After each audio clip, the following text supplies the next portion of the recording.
ಶಿರಾಣಿ ಹಣಮಂತ ರುದ್ರಪ್ಪ ಅವರು ಸರ್ಕಾರದಲ್ಲಿ ಕೆಲವು ಪ್ರಶ್ನೆಗಳನ್ನು ಕೇಳಿದ್ದಾರೆ. ಎಷ್ಟು ಹುದ್ದೆ ಖಾಲಿ ಇದ್ದಾವೆ? 2,84,881 ಹುದ್ದೆಗಳು ಖಾಲಿ ಇದ್ದಾವೆ. 2,84,881 ಹುದ್ದೆಗಳು ಖಾಲಿ ಇದ್ದಾವೆ.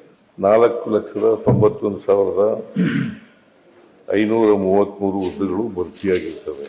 ಇದರಲ್ಲಿ ಹೊರಗುತ್ತಿಗೆ ಮತ್ತು ಗುತ್ತಿಗೆಯಿಂದ ಮಾಡಿರ್ತಕ್ಕಂಥ ಹುದ್ದೆಗಳು ಸುಮಾರು 96,844 ಇವನ್ನ ಭರ್ತಿ ಮಾಡಿದ್ದೀವಿ.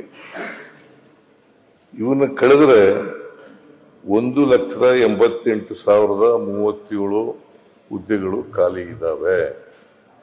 1,88,037 ಹುದ್ದೆಗಳು ಖಾಲಿ ಇದ್ದಾವೆ.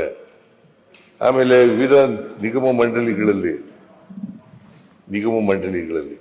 ಬೋರ್ಡ್ಸ್ ಅಂಡ್ ಕಾರ್ಪೊರೇಷನ್ಗಳಲ್ಲಿ 1,01,420 ಹುದ್ದೆಗಳು ಖಾಲಿ ಇರ್ತಕ್ಕಂಥವು.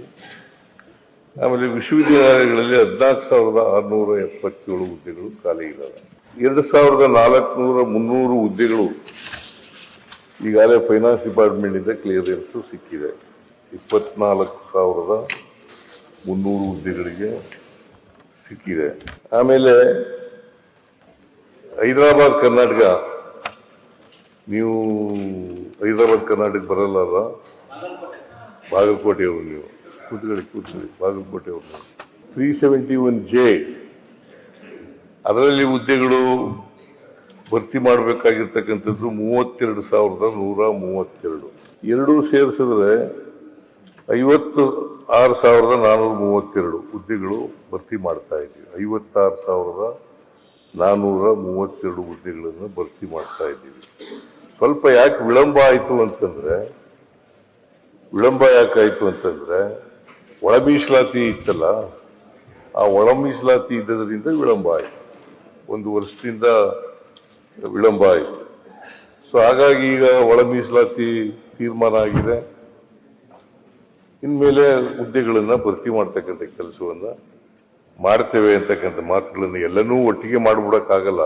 1,88,000 ಕೂಡ 37 ಒಟ್ಟಿಗೆ ಮಾಡಕ್ಕಾಗಲ್ಲ. ಹಂತ ಮಾಡಬೇಕಾಗ್ತದೆ.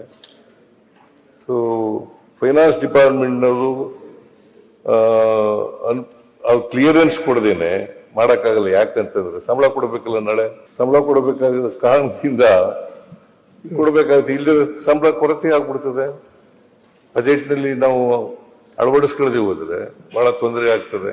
ಅದಕ್ಕೋಸ್ಕರ ಹಂತವಾಗಿ ಭರ್ತಿ ಮಾಡ್ತಕ್ಕಂಥ ಕೆಲಸವನ್ನು ಮಾಡ್ತೇವೆ.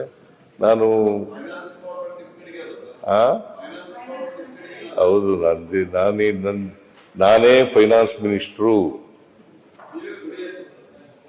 ಅವ್ರಿಗೆ